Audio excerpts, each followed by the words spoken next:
Bueno, y estamos con el representante de Sisol Salud, el señor Carlos Contreras, para conversar de la campaña de vacunación. Doctor Contreras, ¿cómo está? Muy buenas noches. Buenas noches, Omar, y un gusto participar en tu programa. En principio, cuéntanos un poco lo del día de mañana, me parece súper importante y que tiene que ver, no sé si es coincidencia o está relacionado con eso, con la reaparición de esta enfermedad, la difteria, que ha generado bastante temor, hay que decirlo, porque se reportó esta semana el segundo caso de una persona fallecida, una señora, entiendo, de 69 años, y mucha gente se empezó a preguntar: ¿estoy vacunado contra la difteria? Primero, ¿qué es la difteria? Y segundo, si estábamos vacunados o no. Entonces, ¿qué va a abarcar la campaña de mañana, doctor? Así es, esta campaña de vacunación es la segunda jornada de vacunación. Se empezó hace un mes con el Ministerio de Salud y nosotros desde la Municipalidad Metropolitana de Lima hemos dispuesto que los hospitales de solidaridad puedan servir para poder hacer esta campaña de vacunación también. Por eso es que el día de mañana y pasado participamos en la jornada de vacunación. Pero en este interín lo que se ha visto justamente es que la baja cobertura de vacunación en los niños ha sido posible que podamos ver casos como difteria que no lo veíamos hace 20 años.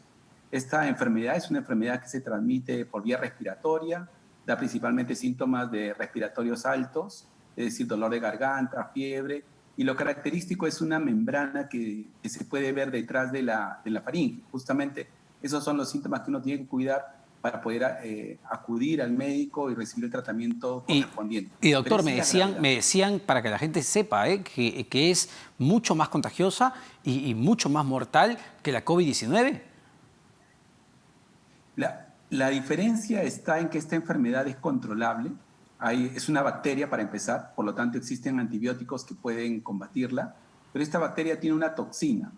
También tenemos la antitoxina, pero sobre todo tenemos la vacuna, que es lo que protegería frente a cualquier enfermedad que pueda contagiarse. Entonces, acá la prioridad es comprender que los niños son los más expuestos. Esta enfermedad corre más veloz en los niños, y es por eso que debemos de comenzar a mejorar la vacunación. Ahora, la vacunación no es de solamente difteria, ¿no? Sí, pues. La vacuna es una pentavalente, son 5 en una, pero todas esas enfermedades han quedado, como se dice, los niños expuestos a padecerla. ¿Por qué, doctor? Un papá... El tema de la COVID-19, la pandemia, ha afectado las campañas de vacunación en el país, ha generado que nuestra tasa de vacunación caiga este año.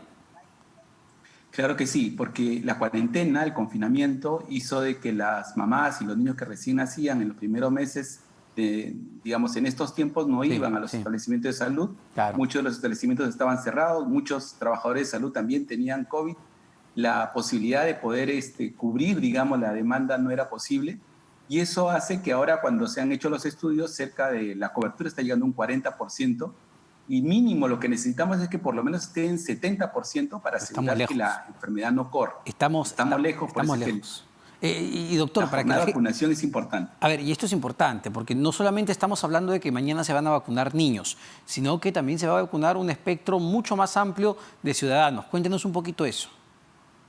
Claro, lo que pasa es que la vacunación protege durante aproximadamente 10 años, en el caso de la difteria y del tétano, 10 años más o menos.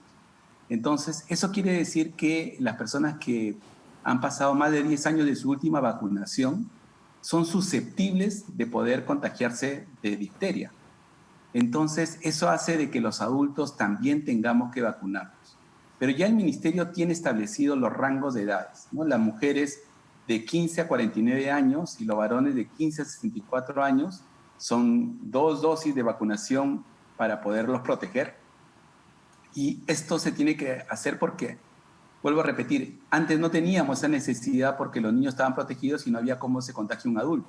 Pero ahora que existe la susceptibilidad, hay que pensar que 10 años después de la última vacunación, debo de vacunar. Pero ya para los chicos, los adultos de 15 a 60 y pico años, ¿qué vacunas son las que deberíamos tener, además de refuerzo de la difteria? Sí, para adolescentes, mujeres, existe la vacuna contra el papilomavirus que evita el cáncer de cuello uterino, eso también está disponible. Para el caso de la difteria y el tétanos, es la que se está usando para los adultos actualmente. pero también existe la vacuna contra la hepatitis. Ajá. Y para los mayores de 60 años ya se está colocando la vacuna, la de neumococo y la de influenza. Esas son básicamente las vacunas que para los que son mayores se están utilizando.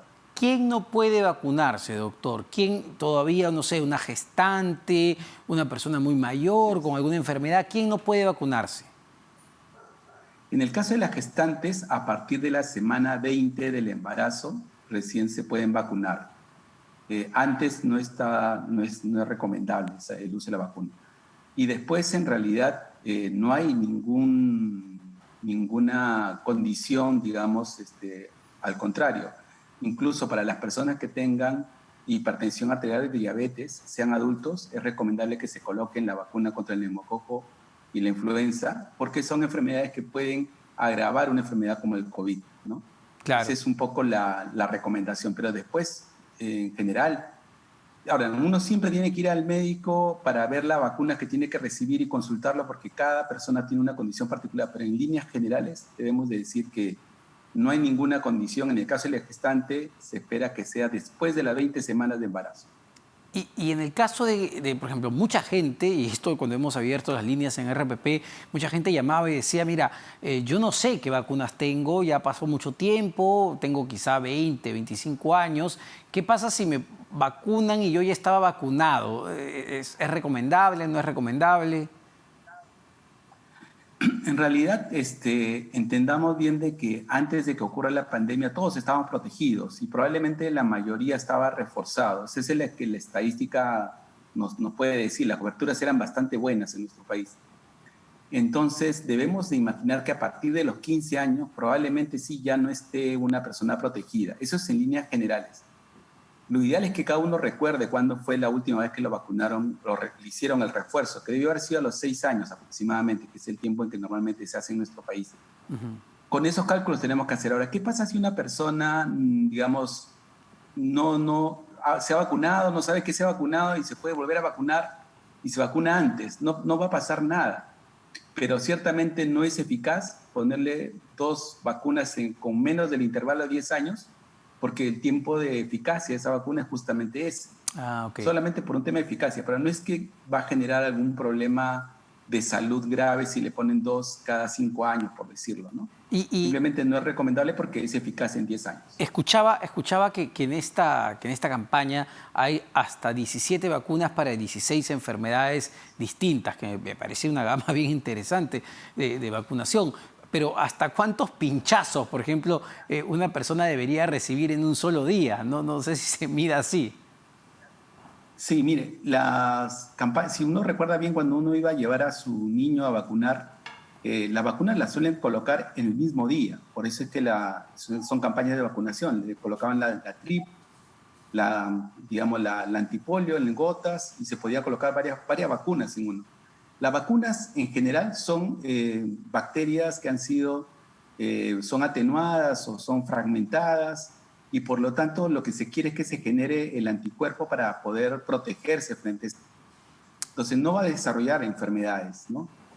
Una persona, evidentemente, los que más vacunas van a recibir son los niños. En el caso de los adultos sería un pinchazo, que es la difteria tétanos, y en el caso del adulto mayor 2, uno de influenza y otro de neumococo, ¿no? Básicamente eso sería lo que estarían recibiendo.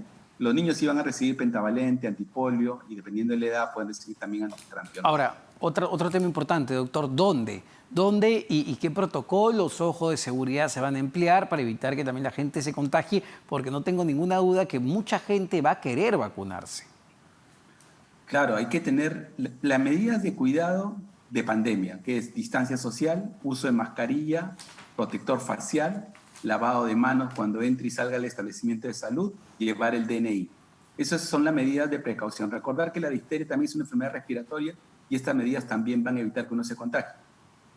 Hay que evitar la aglomeración con la distancia social debida, ¿no? Eso es lo que hay que hacer. Y después hay que ver la priorización, ¿no? Estamos priorizando adultos mayores el día sábado y niños también el día domingo, pero igual se está disponiendo de las vacunas para otros grupos etarios, otro grupo de edad.